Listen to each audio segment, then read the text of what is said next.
Welcome back to Pai. The ride in Pai, one of the famous ones. We are in the back of some random ute, just sitting there. No rules here. But anyway, today we're doing a trip to Nerve-Wracking Cave, which is about like an hour away. And it's going to be like probably 3 caves within this one huge cave.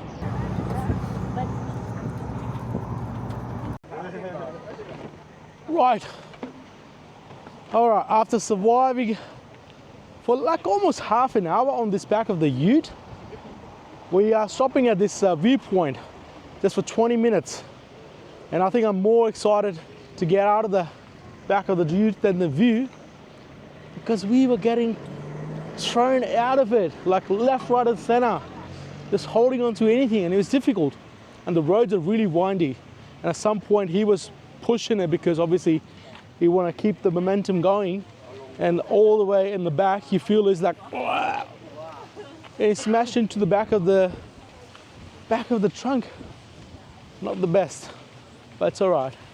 It's all part of the experience. But here we are at the viewpoint. Yeah, half an hour. Right, half an hour to the cave. Yeah. Round 2.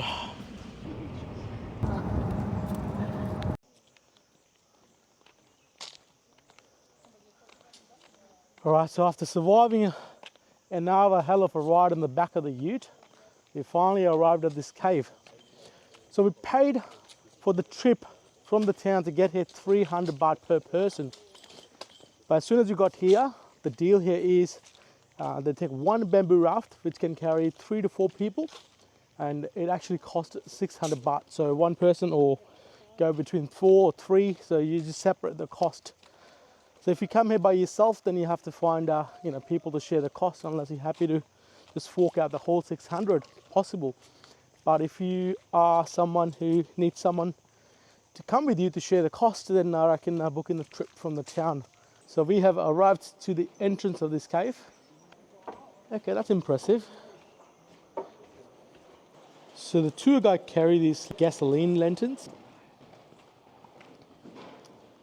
You gotta stick closer to the lantern, otherwise you can't see where you're stepping.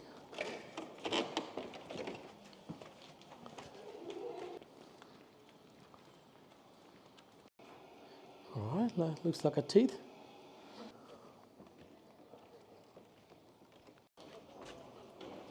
Oh, that's a huge chamber.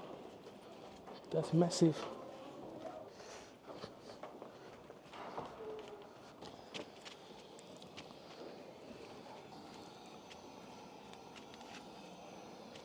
Good footwear.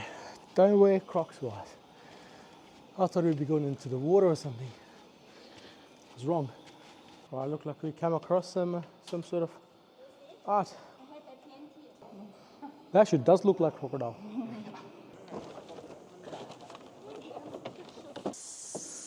After rowing the boat for like 10-15 minutes, we're approaching this opening, and I'm not sure if you can see, but you can definitely hear a lot of bats here.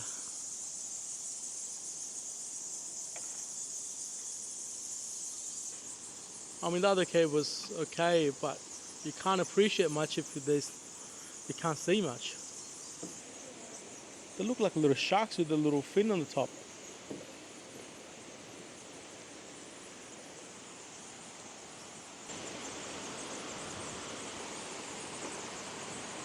Now you can appreciate the size of this cave here. This raft is not the most stable one, but it did the job.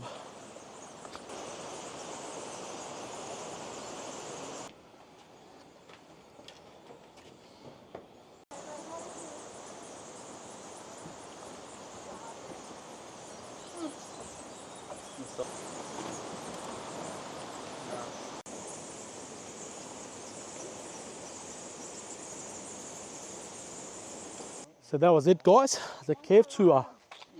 Look, it's quite dark in there, so the lighting isn't done up. So I'll recommend 2 things. A, get good comfortable shoe with good gripping. Unlike I'm wearing Crocs, don't do that. Don't wear tongs.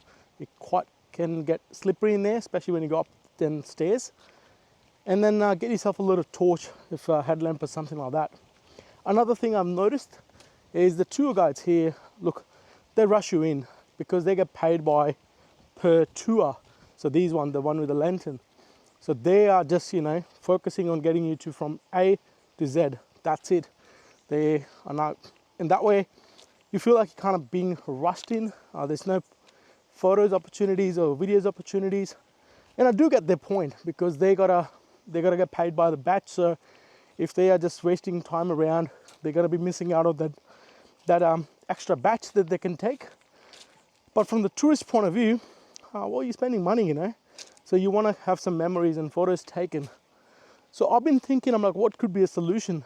And I think if I was a tour guide, I'll tell my batch, I'll tell my group, look, we got to cover point A to Z.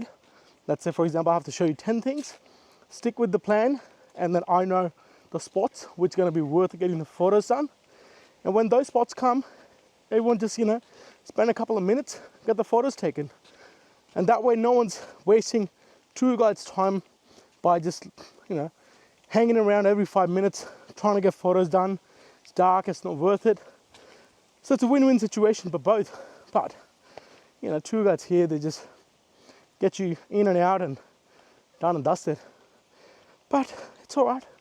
That's what happens. We all you just find an opportunity and be that person.